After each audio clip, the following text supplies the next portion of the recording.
ಕನ್ನಡ ಸಿನಿಮಾನು ಒಂದು ದೊಡ್ಡ ಮಟ್ಟದಲ್ಲಿ ಮಾಡಿದ್ದಾರೆ. ರಾಮೋಜಿ ಫಿಲ್ಮ್ ಸಿಟಿಲಿ ಒಂದು ಹೆಸರಿದೆ ಅಂತ. ಸೊ ಅದೇ ಸಿನಿಮಾ ಕುರುಕ್ಷೇತ್ರ. ಆ ಕುರುಕ್ಷೇತ್ರ ಅದು ಒಂದೇ ಒಂದು ಕುರು ಉಳ್ಸೋರು ಅಷ್ಟೇ. ಅದೇ ಈ ಪೋಸ್ಟರ್.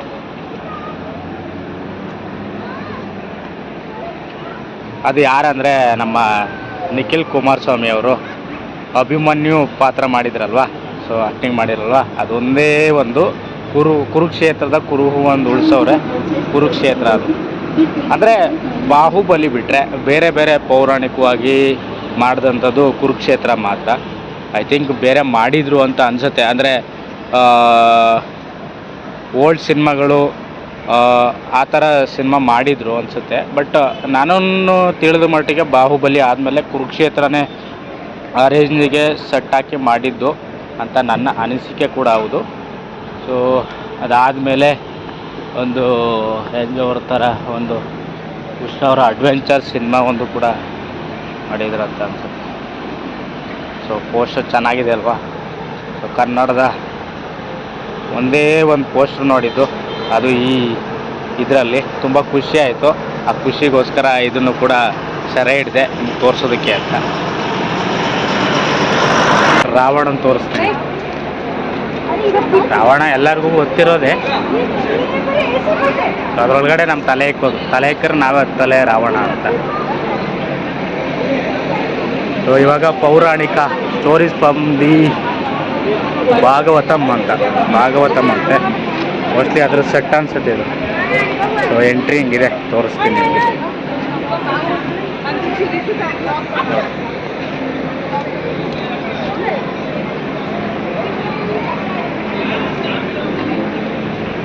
ಭಾಗವತಮ್ ಸಿನಿಮಾ ಯಾವುದೋ ಎಮರ್ಜೆನ್ಸಿ ಎಕ್ಸಿಟ್ ಯಾವುದು, ಎಂಟ್ರಿ ಯಾವುದು ಗೊತ್ತೇ ಆಗಲ್ಲ. ಎಲ್ಲೆಲ್ಲ ತೊಗೊಂಡು ಏನೋ ಗೊತ್ತಿಲ್ಲ, ನಮಗೆ ಗೊತ್ತಾಗ್ತಿಲ್ಲ.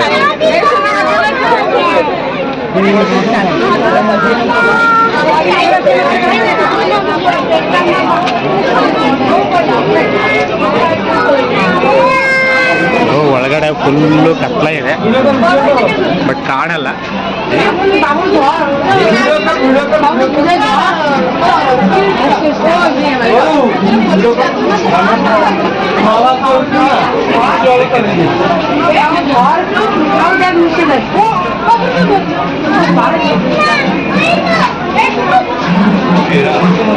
ಸಿನಿಮಾನ ಕಾಡಲ್ಲಿ ನೋಡಿರ್ತೀವಿ, ನಾನು ಇಲ್ಲೂ ಒಂದ್ಸರಿ ತೋರಿಸ್ಕೊಡ್ತೀನಿ, ನೋಡಿರ್ತೀರ.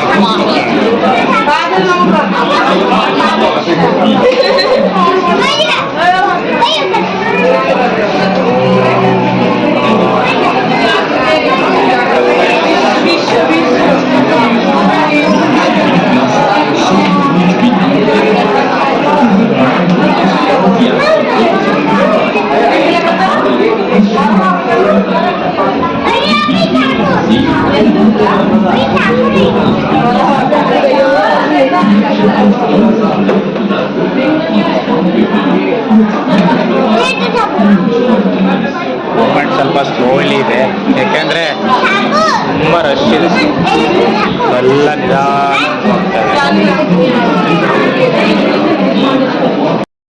ಒಳಗಡೆ ಪೌರಾಣಿಕದು ಸೆಟ್ ಇರುತ್ತಲ್ಲ, ಒಳಗಡೆ ಭಾಗವತಮ್ ಸಿನಿಮಾ ಎಲ್ಲ ಮಾಡಿರೋದಿಲ್ಲ.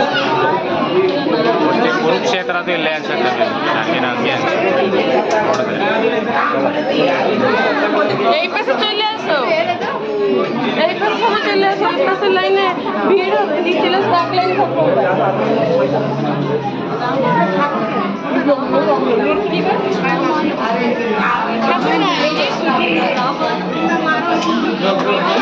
ಭಯಂಕರ ಜನ ಗುರು. ವೀಕೆಂಡಲ್ಲಿ ಬಂದ್ಬಿಟ್ಟು ಯುವಲ್ಲಿ ನಿಧಾನಕ್ಕೆ ಹೋಗ್ಬೇಕು. ಚೆನ್ನಾಗಿದೆ ಗುರು, ವಾಸ್ತು ಶಿಲ್ಪ ಥರನೇ ಮಾಡಿದ್ದಾರೆ, ಡಿಫ್ರೆಂಟ್ ಆಗಿದೆ.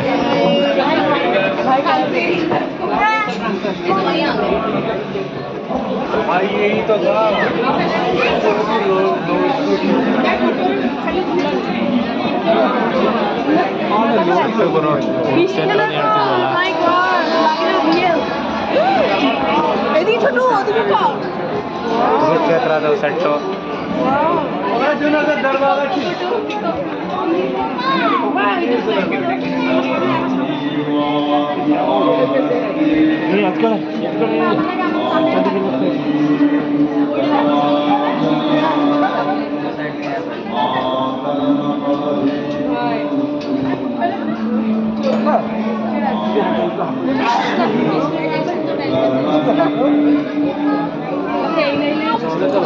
ಅಲ್ಲಿಗೆ ಬಿಡೋಣ.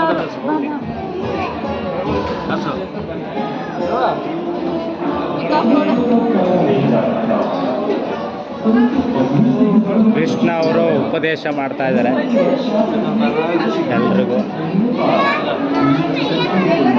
ಈ ಮೇಲ್ಗಡೆಯಿಂದ ಇವರೆಲ್ಲ ಎಳಿತಾರಲ್ಲ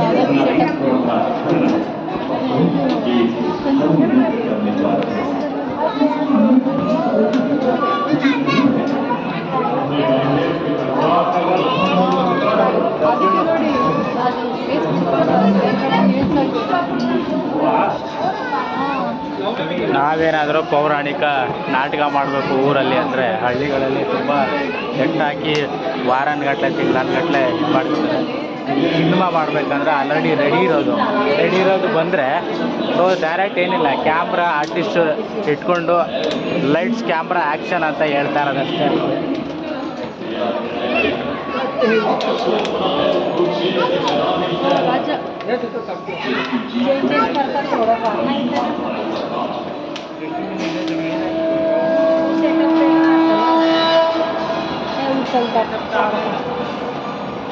ಸೊ ಎಂಟ್ರಿ ಇದು ಆಸ್ಥಾನಕ್ಕೆ.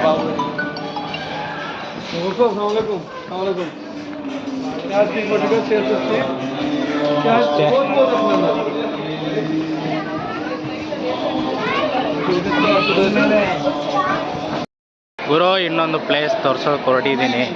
ನಾವು ಈ ಸೀನ ತೋರಿಸ್ತೀನಿ. ಈ ಸೀನ್ ತೋರಿಸಿದ್ಮೇಲೆ ಕನ್ನಡದಲ್ಲಿ ಒಂದು ದೊಡ್ಡ ಮಟ್ಟದ ಒಬ್ಬರು ಸ್ಟಾರ್ದು ಸಿನಿಮಾ ನೆನಪಾಗ್ಬೋದು. ಯಾವ ಸಿನಿಮಾ ಅಂತ ನೀವೇ ನೋಡಿ ಹೇಳಿ. ನಾನು ಬಂದಿರೋದು ರೈಲ್ವೆ ಸ್ಟೇಷನ್ಗೆ.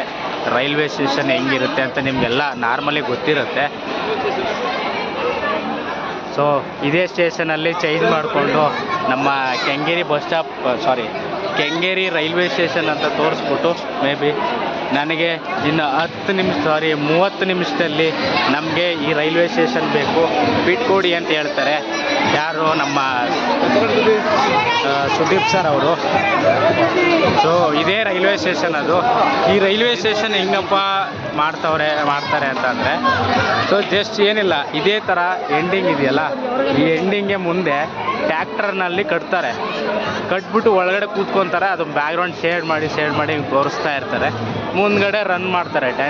ಟ್ಯಾಕ್ಟ್ರಿ ಇರುತ್ತಲ್ಲ, ಆ ಟ್ಯಾಕ್ಟ್ರಲ್ಲಿ ರನ್ ಮಾಡ್ತಾರೆ ಅಷ್ಟೇ. ಇದು ಉಲ್ಟಾ. ಸೊ ತೋರಿಸ್ತೀನಿ ನಿಮಗೆ. ನಾನು ಒಳಗಡೆ ಹೋದರೆ ಸ್ವಲ್ಪ ಸೌಂಡ್ ಜಾಸ್ತಿ ಇದೆ, ಅದಕ್ಕೆ ನಿಮ್ಗೆ ಇಲ್ಲೇ ತೋರಿಸ್ತೀನಿ. ಸ್ಟೇಷನ್ ಕೂಡ ತೋರಿಸ್ತೀನಿ ನಿಮಗೆ ಹೆಂಗಿದೆ ಅಂತ. ಚೆನ್ನಾಗಿದೆ ಸ್ಟೇಷನ್ನು ಹೆಂಗಿದೆ ಅಂತ. ನಮ್ಮ ರನ್ನ ಸಿನಿಮಾದಲ್ಲಿ ನನಗಿನ್ನು 1 ಅವರಲ್ಲ ಅರ್ಧ ಗಂಟೆಲೂ ಕೋಟಿ ಖರ್ಚಾದರೂ ಪರವಾಗಿಲ್ಲ, ನನಗೆ ಈ ಸ್ಟೇಷನ್ ಬಿಟ್ಕೊಡ್ಬೇಕು, ಇದೊಂದು ಚಿಕ್ಕ ರೈಲ್ವೆ ಸ್ಟೇಷನ್ ಅಂತಾರಲ್ಲ, ಅದೇ ಸ್ಟೇಷನ್ ಇದು ನೋಡಿ.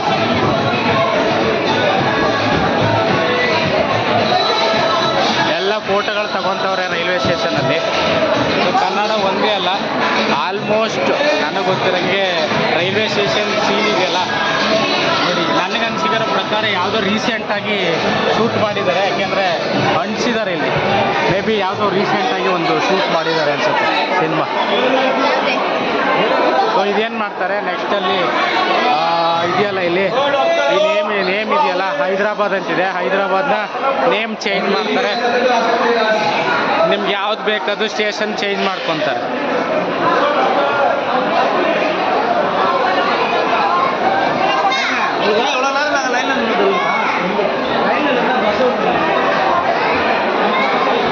ಸೇಮ್ ಟ್ರೈನ್ ಏನು ಹೇಗಿದೆಯಲ್ಲ, ಸೇಮ್ ಅದೇ ಥರ ಇರುತ್ತೆ. ಏನು ಬೇರೆ ಥರ ಏನಿರಲ್ಲ. ಸೇಮ್ ಅದಕ್ಕೂ ಏನು ಡಿಫ್ರೆಂಟ್ ಏನಿಲ್ಲ, ಸೇಮ್ ಇದೆ ನೋಡಿ.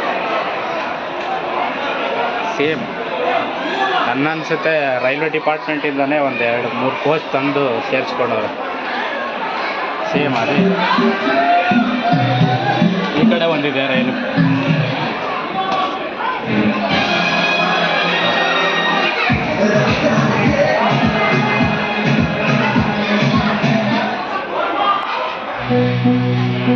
ಇದು ನೋಡಿ ಕಾಣಿಸ್ತಿದ್ಯಾ, ಒಂದು ಹಳೇ ಬೋಗಿ.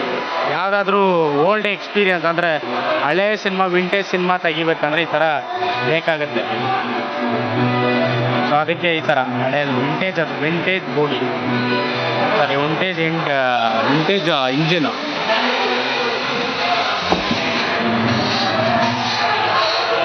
ಒಳ್ಳೆ ಗ್ಲಾಸ್ ಆಗಿದೆ. ಅವೆಲ್ಲ ಡ್ಯಾನ್ಸ್ ಮಾಡ್ತಾ ಇದ್ದಾರೆ, ಬೇಕಾದ್ರೆ ನಾವು ಮಾಡ್ಬೋದು.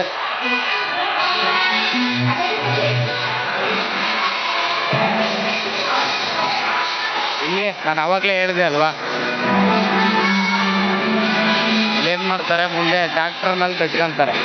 ಯಾವುದಾದ್ರೂ ವೆಹಿಕಲಲ್ಲಿ ಕಟ್ಬಿಟ್ಟು ಜಸ್ಟ್ ಪಾಸಿಂಗು ಪಾಸ್ಔಟು ಆ ಥರ ಇದ್ದಾಗ ಇದರಲ್ಲಿ ಮಾಡ್ತಾರೆ.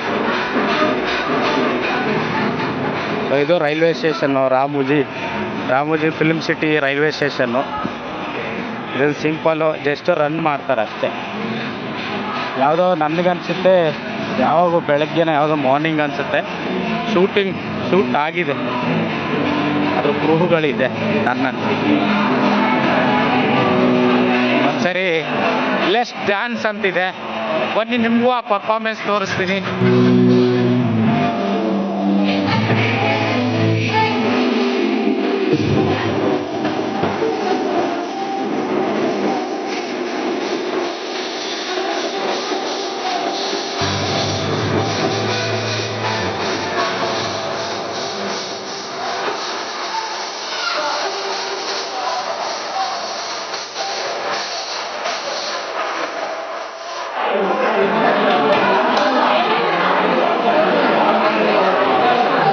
ಚೆನ್ನಾಗಿದೆ ಗುರು, ಏನು ಡಿಫ್ರೆಂಟ್ ಏನಿಲ್ಲ. ಸೊ ರೈಲ್ವೆ ಕೌಂಟ್ರನ್ನ ತೋರಿಸ್ತೀನಿ. ಟ್ರೈನ್ ಟಿಕೆಟ್ ತೊಗೋತಾ ಇದ್ದಾರೆ, ಟ್ರೈನ್ ಟಿಕೆಟ್.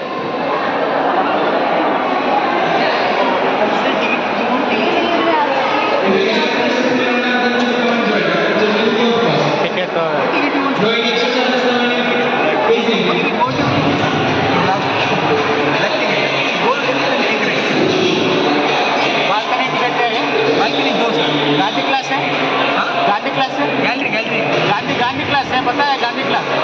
पता नहीं, ये गांधी चाचा है, गांधी चाचा के ಗಾಂಧಿ ಕ್ಲಾಸ್ ಅಂತ ಗೊತ್ತಿಲ್ಲ ಅಂತೆ ಅವ್ರಿಗೆ. ಇವರೆಲ್ಲ ಯಾರೋ ರಿಚ್ ಪೀಪಲ್ ಅನ್ಸುತ್ತೆ ಮೇ ಬಿ, ಅವ್ರಿಗೆಲ್ಲ ಗಾಂಧಿ ಕ್ಲಾಸ್ ಬಗ್ಗೆ ಗೊತ್ತಿಲ್ಲ. ಅವ್ರಿಗೂ ಬಾಲ್ಕನಿಗಿಂತ ಗಾಂಧಿ ಕ್ಲಾಸಲ್ಲೇ ಮಜಾ ಇರೋದು ಅಂತ ಅವ್ರಿಗೇನು ಗೊತ್ತು, ಬಟ್ ಅದನ್ನು ತೆಗೆದುಬಿಟ್ಟಿದ್ದಾರೆ ಇವಾಗ. ಸೊ ಇಲ್ಲಿ ಹೊರಗಡೆ ಬಂದೆ ರೈಲ್ವೆ ಸ್ಟೇಷನಿಂದ ಆಚೆ, ಬಟ್ ಹೆವಿ ಕ್ರೌಡ್ ಇದೆ. ಈಗ ನಾವು ನೆಕ್ಸ್ಟ್ ಹೋಗ್ಬೇಕಲ್ವಾ, ನೆಕ್ಸ್ಟ್ ಹೋಗೋದಕ್ಕೆ ಹೆವಿ ಕ್ರೌಡ್.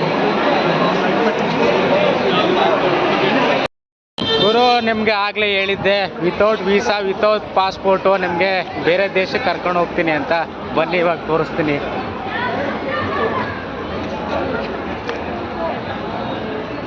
ನೋಡಿದ್ರಲ್ಲ, ಇದು ಎಂಟ್ರಿ ಅಷ್ಟೇ. ಬಾಗಿಲು ತೆಗೆದ್ರೆ, ಡೋರ್ ತೆಗೆದ್ರೆ ಬೇರೆನೇ ಇರುತ್ತೆ, ಆ ಕಡೆ ಹೋಗ್ತೀವಿ ಅಷ್ಟೇ, ಬಟ್ ಒಳಗಡೆ ಏನಿರಲ್ಲ ಅಲ್ಲಿ.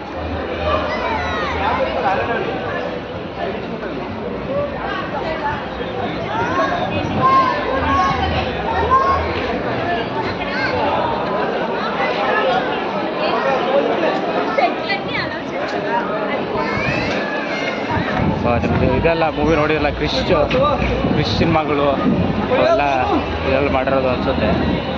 ಅಷ್ಟು ಟೈಮ್ ಇಲ್ಲ.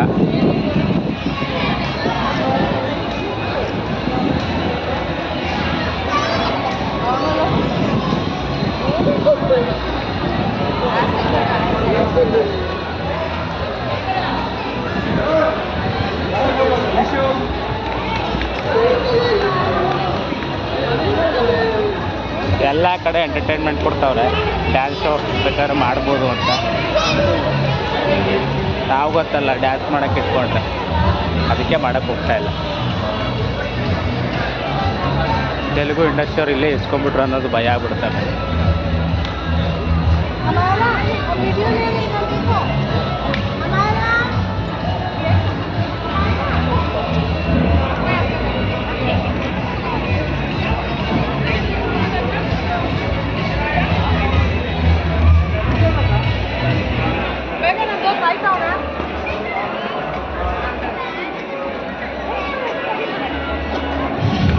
ಆದ್ರೂ ಯಾವುದೇ ವುಡ್ ಬರಲಿ ಗುರು, ಸ್ಯಾಂಡಲ್ ವುಡ್ ಮುಂದೆ ಯಾರೂ ಇಲ್ಲ.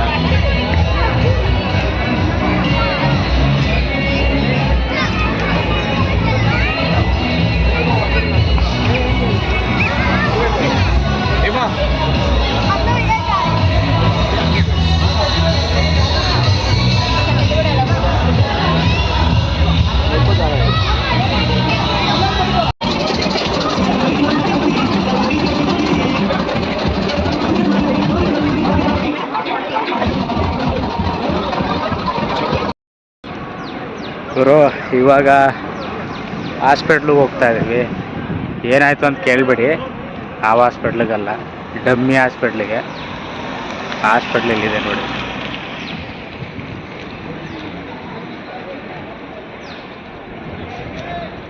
ಇದೇ ಹಾಸ್ಪಿಟ್ಲು. ಅದಕ್ಕೆ ಯಾವ್ದು ಬೇಕಾದರೂ ನೇಮ್ ಚೇಂಜ್ ಮಾಡ್ಕೋಬೋದು. ಬಟ್ ಬಿಲ್ಡಿಂಗ್ ಎಲ್ಲ ಆಂಬುಲೆನ್ಸ್ ಎಲ್ಲ ಒರಿಜಿನಲ್ಲೇ. ಅದ್ರ ನಂಬರ್ ಯಾವ್ದು ಬೇಕಾದ್ರೂ ಚೇಂಜ್ ಮಾಡ್ಕೋಬೋದು. ಹಾಸ್ಪಿಟ್ಲು ತೋರಿಸ್ತೀನಿ ಬನ್ನಿ ಒಳಗಡೆ ಹೆಂಗಿದೆ ಅಂತ.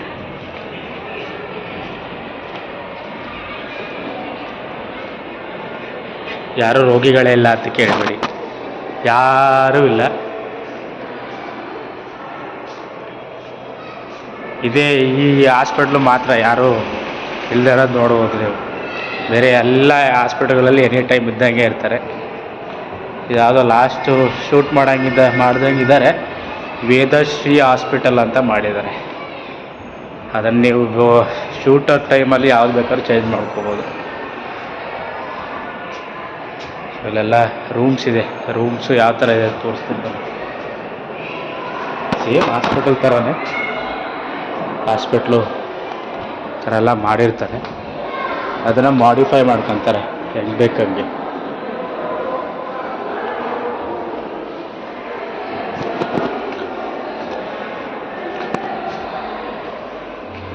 ಬಟ್ ಹಾಸ್ಪಿಟ್ಲು ಫೀಲ್ ಬರಬೇಕು, ಅದೇ ಥರ ಮಾಡಿದ್ದಾರೆ. ಫುಲ್ ಹಾಸ್ಪಿಟ್ಲು ಫೀಲೇ ಒಳಗಡೆ ಬಂದರೆ. ಫಾರ್ಮಸಿ ಎಲ್ಲ ಇಟ್ಟಿದ್ದಾರೆ ಎಂಟ್ರಿ. ಬನ್ನಿ ಇವಾಗ ನೆಕ್ಸ್ಟು ಏರ್ಪೋರ್ಟ್ ತೋರಿಸ್ತೀನಿ. ಏರ್ಪೋರ್ಟ್ಗೆ ನೀವು ವಿತೌಟ್ ವೆರಿಫಿಕೇಷನ್ ಎಲ್ಲ ಹೋಗೋಕ್ಕಾಗಲ್ಲ. ಆಮೇಲೆ ನೀವು ಬೋರ್ಡಿಂಗ್ ಪಾಸ್ ಬೇಕು, ಬೋರ್ಡಿಂಗ್ ಪಾಸ್ ತೊಗೊಂಡು ಫ್ಲೈಟ್ ಹತ್ತಬೇಕು. ಅದಕ್ಕಿಂತ ಮೊದಲು ಟಿಕೆಟ್ ಬುಕ್ ಮಾಡಬೇಕು. ತುಂಬ ಚೆಕ್ಕಿಂಗ್ ಇರುತ್ತೆ, ಒಂದು 5-6 ಕಡೆ ಒರಿಜಿನಲ್ ಏರ್ಪೋರ್ಟಲ್ಲಿ. ಈ ಏರ್ಪೋರ್ಟಲ್ಲಿ ಆಗಲ್ಲ. ಡೈರೆಕ್ಟ್ ಬೇಕಂದರೆ ಫ್ಲೈಟ್ ಹತ್ತಿ ಹೋಗಿ ಕೂತ್ಕೋಬೋದು. ಆವಾಗಲೇ ತೋರಿಸ್ದೆ ಅಲ್ವಾ ಹಾಸ್ಪಿಟಲ್ ಹಿಂಭಾಗದೇ ಏರ್ಪೋರ್ಟು. ಒಂದ್ಸರಿ ನೋಡಿ ಹೆಂಗಿದೆ ಅಂತ. ಎಲ್ಲಿ ಟರ್ಮಿನಲ್ 1, 2 ಹಾಕಿದ್ದಾರೆ. ಟರ್ಮಿನಲ್ 3 ಇದೆ. ನಮ್ಮದು ಬ್ಯಾಂಗ್ಳೂರಲ್ಲಿ ಬಂದು ಟರ್ಮಿನಲ್ 1, ಟರ್ಮಿನಲ್ 2 ಇದೆ. ಇಲ್ಲಿ ಟರ್ಮಿನಲ್ 3 ಅಂತಲೂ ಮಾಡಿಬಿಟ್ಟಿದ್ದಾರೆ. ಹೇಳ್ಬೇಕಂದ್ರೆ ಬ್ಯಾಂಗ್ಳೂರು ಏರ್ಪೋರ್ಟೇ ದೊಡ್ಡದಿರೋದು. ಸೊ ಇಲ್ಲೇ ಪಕ್ಕದಲ್ಲೇ ಹಾಕಿದ್ದಾರೆ ನೋಡಿ. ಸ್ಪೈಸಿ ಜೆಟ್ಟು ಮತ್ತು ಏರ್ ಇಂಡಿಯಾ ಅದೆಲ್ಲ ಮೆನ್ಷನ್ ಮಾಡಿದ್ದಾರೆ. ಇನ್ನೊಂದೇನೆಂದರೆ ಈ ಥರ ನೇಮ್ಗಳನ್ನ ಸುಮ್ಮನೆ ಆ್ಯಡ್ ಮಾಡೋಕ್ಕಾಗಲ್ಲ ವಿತೌಟ್ ಅವ್ರ ಪರ್ಮಿಷನ್ ಇಲ್ಲದೆ. Rajiv Gandhi international airport. ಒಳಗಡೆ ಎಂಟ್ರಿ ಹೋಗ್ತಾವ್ರೆ ಸಿಂಪಲ್ಲಾಗಿ ಎಂಟ್ರಿ. ಆಮೇಲೆ ಗಗನಚುಕ್ಕಿ ಎಲ್ಲಿ ಅಂತ ತೋರಿಸು ಅಂತ ಕೇಳಬೇಡಿ ಆಮೇಲೆ, ಆಯಿತಾ? ತೋರಿಸ್ತೀನಿ ಅಷ್ಟೇ. ಒಳಗಡೆ ಎಲ್ಲ ಹೆಂಗಿದೆ ನಿಮ್ಗೆ ಒರಿಜಿನಲ್ಲು ಹಿಂಗೆ ಇರುತ್ತೆ, ನೋ ಚೇಂಜಸ್ಸು. ಸೊ ಆ ಏರ್ಪೋರ್ಟ್ಗೂ ತುಂಬ ಸರಿ ಹೋಗಿದ್ದೀನಿ. ಸೊ ಇದಕ್ಕೂ ಏನು ಬೇರೆ ಡಿಫ್ರೆಂಟ್ ಇಲ್ಲ, ಸೇಮ್ ಕ್ಯಾಬಿನ್ ಹಿಂಗೆ ಇರುತ್ತೆ. ಸೊ ಏರ್ಲೈನ್ಸ್ದು ಈ ಥರ ಕೌಂಟ್ರಲ್ಲಿ ನಾವೇನಾದರೂ ಇನ್ಫಾರ್ಮೇಷನ್ ಇದ್ದರೆ ಬೇಕಾದ್ರೆ ತಗೊಂಡು ಹೋಗ್ಬೋದು.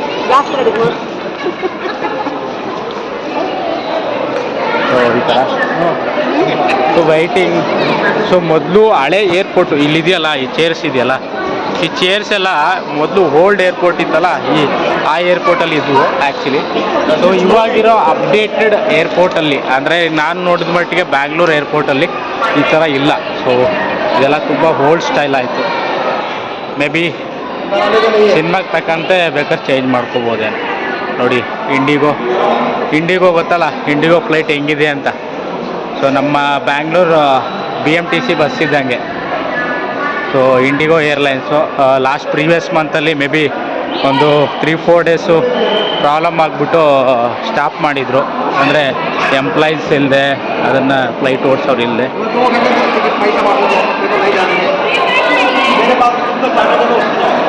ಒಂಥರ ಎಂಟರ್ಟೈನ್ಮೆಂಟ್ ಚೆನ್ನಾಗಿದೆ.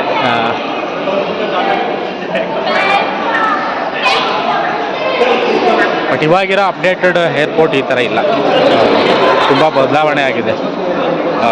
ಇದು ಓಲ್ಡ್ ಏರ್ಪೋರ್ಟ್ ಸ್ಟೈಲ್ ಆ್ಯಕ್ಚುಲಿ.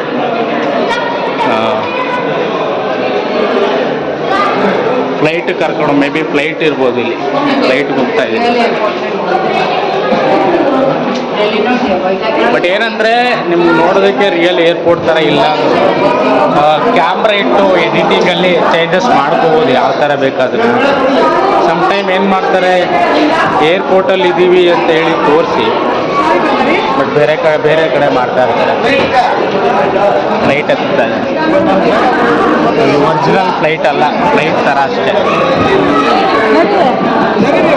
ನೋಡಿರ್ತೀರಾ ಏನೋ ಗೊತ್ತಿಲ್ಲ, ಕೆಲವ್ರು ನೋಡಿರ್ತಾರೆ. ವೇ ಟು ಬೋರ್ಡಿಂಗ್ ಪಾಯಿಂಟ್ ಅಂತ ಹಾಕಿದ್ದಾರೆ ಇಲ್ಲಿ.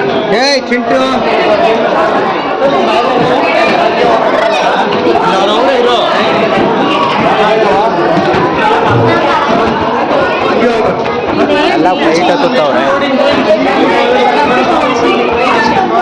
ಫ್ಲೈಟಲ್ಲೆಲ್ಲ ಈ ಥರ ನಿಮ್ಗೆ ಏನಂದರೆ ಒರಿಜಿನಲ್ ಆಗಿ ಹೋದಾಗ ಈ ಥರ ಎಲ್ಲ ನಾವು ತೋರ್ಸೋದಕ್ಕಾಗಲ್ಲ. ಯಾಕೆಂದರೆ ತುಂಬ ರಿಸ್ಟ್ರಿಕ್ಷನ್ ಇರುತ್ತೆ, ಮೊಬೈಲ್ಗಳು ತೊಗೊಳ್ಳೋದು ಆ ಥರ ಎಲ್ಲ ಇರುತ್ತೆ.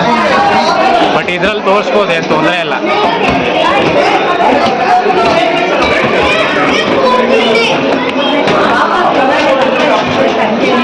ವಿಂಡೋಗಳು ಯಾಕೆ ಕ್ಲೋಸ್ ಆಗಿಲ್ಲ ಅಂತ ಕೇಳಬೇಡಿ. ಮತ್ತು ವೆಲ್ಕಮ್ಗೆ ಗಗನ ಸಖಿಯರ್ ಇದ್ದಾರೆ ಅಂತ ಅನ್ಬೇಡಿ. ಗಗನ ಸಖಿಯರು ಆಮೇಲೆ ಇಲ್ಲಿ ಸಿಗಲ್ಲ, ಒರಿಜಿನಲ್ ಏರ್ಪೋರ್ಟಲ್ಲಿ ಸಿಗ್ತಾ ಇರ್ಬೇಕಂದ್ರೆ. ಇದೆ ನೋಡಿ ಫ್ಲೈಟ್.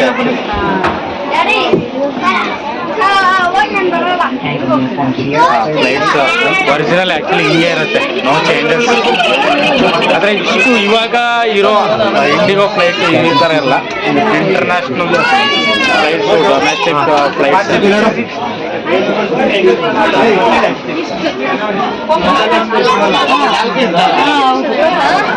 ಫ್ಲೈಟ್ ಓಡಿಸೋರು ತೋರಿಸ್ಬೇಕಾ? ನೋಡ್ತೀನಿ ಇದಾರ ಫ್ಲೈಟ್ ಓಡಿಸೋರು ಇಲ್ಲ. ಈ ಕಡೆನೇ ಓಪನ್ನು, ಜಸ್ಟ್ ಸಿಟ್ಟಿಂಗ್ ಅಷ್ಟೇ. ಒಂದ್ಸರಿ ಕೇಳ್ಬೋಣ, ಇಲ್ಲಿ ಫೋನ್ ಇದೆಯಾ ನೋಡ್ತೀನಿ. ಫೋನು ಇಲ್ಲ, ಯಾರೇ ಕಿತ್ಕೊಂಡು ಹೋಗ್ಬಿಟ್ಟು.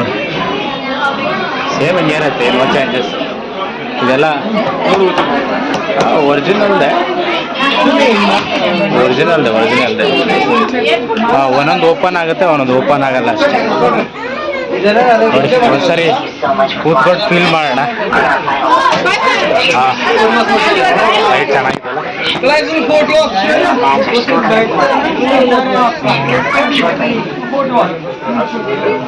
ಫುಲ್ ಟಯರ್ಡ್ ಆಗಿದೆ. ಇವಾಗ ಹೈದ್ರಾಬಾದ್ ಟು ಬ್ಯಾಂಗ್ಳೂರ್. ಜಾಸ್ತಿ ಹೊತ್ತು ಟೈಮ್ ಸ್ಪೆಂಡ್ ಮಾಡೋಕ್ಕೂ ಲೇಟ್ ಆಗುತ್ತೆ. ಮಾಮೂಲಿ ಇಂಟ್ರಡಕ್ಷನ್ ತೋರಿಸ್ತಾರೆ.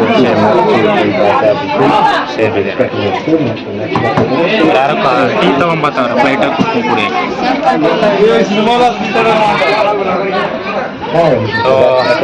ಈ ಸಿನಿಮಾದಲ್ಲಿ ಮೇ ಬಿ ನನಗನ್ಸುತ್ತೆ ಇದನ್ನ ನೋಡಿದ್ರೆ ಅಭಯ್ ಸಿನಿಮಾ ನೆನಪಾಗುತ್ತೆ. ಯಾರ್ದು, ನಮ್ಮ ಡಿ ಬಾಸ್ ಅವ್ರದ್ದು ಸಿನಿಮಾ, ದರ್ಶನ್ ಅವ್ರ ಸಿನಿಮಾ ಅಭಯ್ ಸಿನಿಮಾ ಇದೆ. ಮೇ ಬಿ ಇದರಲ್ಲೇ ಶೂಟ್ ಮಾಡೋದು ಅಷ್ಟೇ. ಯಾಕೆಂದರೆ ಇದನ್ನ ಸ್ಪೇಸಿಯಸ್ ನೋಡಿದ್ರೆ ಸೇಮ್ ಹಂಗೆ ಇದೆ. 1, 2, 3, 4 ಅದೇ 2 ಸೀಟ್ ಇದೆ.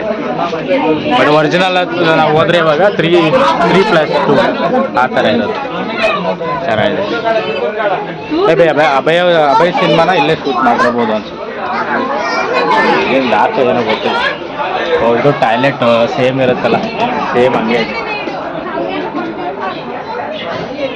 ಏರ್ಪೋರ್ಟು ಫ್ಲೈಟ್ ಏನೋ ಚೆನ್ನಾಗಿದೆ. ಆದರೆ 2 ಗಗನ ಸಖಿಯರ್ ನಿಲ್ಲಿಸ್ಬೇಕಾಗಿತ್ತು ವೆಲ್ಕಮ್ಗೆ. ಚೆನ್ನಾಗಿರೋದು.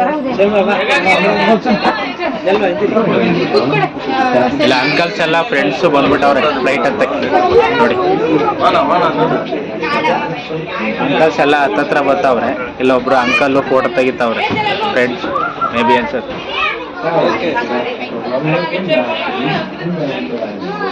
ಬನ್ನಿ ಆಯಿತು. ಫ್ಲೈಟು ನೋಡಿದ್ರಲ್ಲ ಆಲ್ಮೋಸ್ಟು ಫ್ಲೈಟ್ ಏನು ಡಿಫ್ರೆಂಟ್ ಇಲ್ಲ. ಅದು ಸ್ವಲ್ಪ ಇದು ದೊಡ್ಡದಿದೆ, ಸ್ಪೇಸಿಯಸ್ ಇದೆ. ಒರಿಜಿನಲ್ ಫ್ಲೈಟ್ ಇಷ್ಟು ದೊಡ್ಡದು ಇರಲ್ಲ. ಬಟ್ ನಾನು ಈ ಥರ ದೊಡ್ಡ ಫ್ಲೈಟ್ಗೆ ಯಾವತ್ತೂ ಹೋಗಿದ್ದೀನಿ. But original IndiGo, air India ಅಷ್ಟೇ. ಸ್ಪೈಸ್ ಜೆಟ್ಗೆ ಹೋಗ್ಬೇಕಾಗಿತ್ತು. ಸ್ಪೈಸ್ ಜೆಟ್ಟಲ್ಲಿ ಒಂದು ಸರಿ ಮೇ ಬಿ ಎಲ್ಲೋ ಹೋಗ್ಬೇಕಾದ್ರೆ ಕ್ಯಾನ್ಸಲ್ ಆಯ್ತು, ಟಿಕೆಟ್ ಕ್ಯಾನ್ಸಲ್ ಆಯಿತು, ಸಿಕ್ಕಿಲ್ಲ. ಅವಾಗ ಇಂಡಿಗೋ ಹೋಗಿದ್ದೆ. ಇಂಡಿಗೋ ತುಂಬ ಟೈಮ್ ಹೋಗಿದ್ದೀನಿ. ಇಂಡಿಗೋ ಗೊತ್ತಲ್ಲ, ನಮ್ಮದು ಲೋಕಲ್ ಬಸ್ಸಸ್ ಇದ್ದಂಗೆ.